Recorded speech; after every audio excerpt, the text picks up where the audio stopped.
এক নম্বর প্রশ্ন, কুরবানির গোশত বন্টন করা আবশ্যক কিনা? 2 নম্বর প্রশ্ন, মৃত ব্যক্তির পক্ষ থেকে কুরবানি আদায় করা যায় কিনা? 3 নম্বর প্রশ্ন, মৃত ব্যক্তির পক্ষ থেকে কুরবানি আদায় করলে ওই গোশত নিজে খেতে পারবে কিনা, নাকি পুরোটাই দান করে দিতে হবে? আলহামদুলিল্লাহ, এই প্রশ্ন তিনটির উত্তর নিয়ে আপনাদের সামনে আজকে আলোকপাত করার জন্য চেষ্টা করব ইনশাআল্লাহ। আসসালামু আলাইকুম ওয়া রাহমাতুল্লাহি ওয়া বারাকাতুহু। আলহামদুলিল্লাহি ওয়াহদা ওয়াসসালাতু ওয়াসসালামু আলা নাবিয়্যি বা'দা। আলহামদুলিল্লাহ, কুরবানির অতি সন্নিকটে সময় আমরা চলে আসছি। তাই কুরবানির অতি গুরুত্বপূর্ণ কয়েকটি মাসাইল নিয়ে আলোচনা করব ইনশাআল্লাহ। 1 নম্বর প্রশ্ন, কুরবানির গোশত 3 ভাগে বন্টন করা আবশ্যক কিনা? এই প্রশ্নের উত্তরটি আমাদের খুব ভালো করে বুঝতে হবে। আল্লাহ রাব্বুল আলামিন পবিত্র কালামের মধ্যে কুরবানির গোশত বন্টনের ব্যাপারে একটি আয়াত নাজিল করেছেন। বিসমিল্লাহির রহমানির রহিম, ফাকুলু মিনহা ওয়া আত'ইমুল কানিআ ওয়াল মু'তার। আল্লাহ পাক এই আয়াতের মধ্যে বলেছেন, ফাকুলু মিনহা, তোমরা খাও তোমার কুরবানিকৃত পশুর গোশত, ওয়া আত'ইমু, এবং খাওয়াও, আল কানিআ ওয়াল মু'তার। এখানে 2 শ্রেণীর কথা আল্লাহ পাক কোরআনের মধ্যে আয়াতের মাধ্যমে নাজিল করে জানিয়েছেন।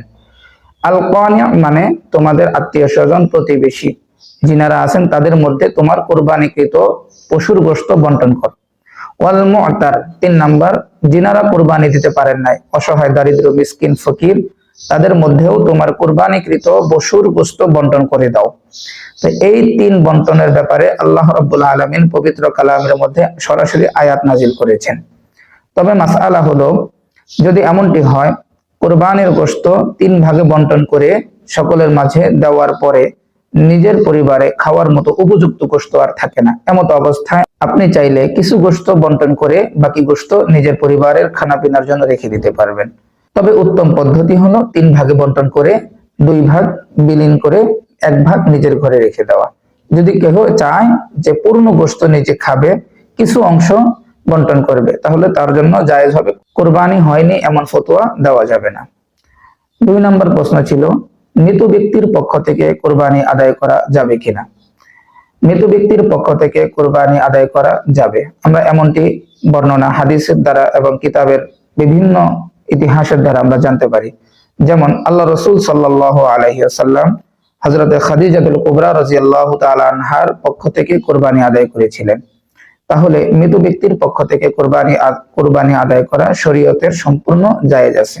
তবে এখানে একটি বিষয় আছে, মৃত ব্যক্তির পক্ষ থেকে কুরবানি আদায় করলে ওই কুরবানির গোশতের ব্যাপারে কয়েকটি মাসআলা রয়েছে, যে বিষয়টি 3 নম্বর প্রশ্নে। 3 নম্বর প্রশ্ন ছিল, মৃত ব্যক্তির পক্ষ থেকে কুরবানি আদায় করলে ওই কুরবানিকৃত পশুর গোশত নিজে খাওয়া যাবে কিনা?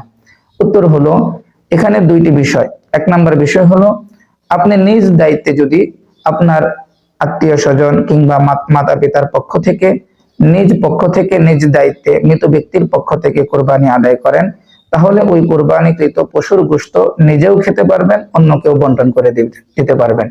কিন্তু যদি বিষয়টি এমন হয়, মৃত ব্যক্তি উনি মৃত্যুর পূর্বে জীবিত অবস্থায় যদি ওসিয়ত করে যায় যে আমার ইন্তেকালের পরে, আমার মৃত্যুর পরে তোমরা প্রতি বছর আমার জন্য একটি করে কুরবানি আদায় করবে, এমনটি যদি ওসিয়ত করে যায়, তাহলে ওসিয়তকৃত ওই তার ওসিয়ত পালনার্থে যদি কুরবানি আদায় করা হয়, তাহলে ওই কুরবানির গোশত নিজে কিংবা নিজের আত্মীয়-স্বজন খেতে পারবে না। এই সম্পূর্ণ গোশত গরিব, অসহায়, এতিম, দারিদ্র ব্যক্তিদের মাঝে বন্টন করে দিতে হবে।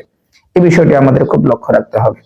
আল্লাহ পাক আমাদের সকলকে উক্ত এই প্রশ্ন উত্তরগুলো বুঝার এবং প্রত্যেকটি কথার উপরে আমল করার তৌফিক দান করুক, আমিন।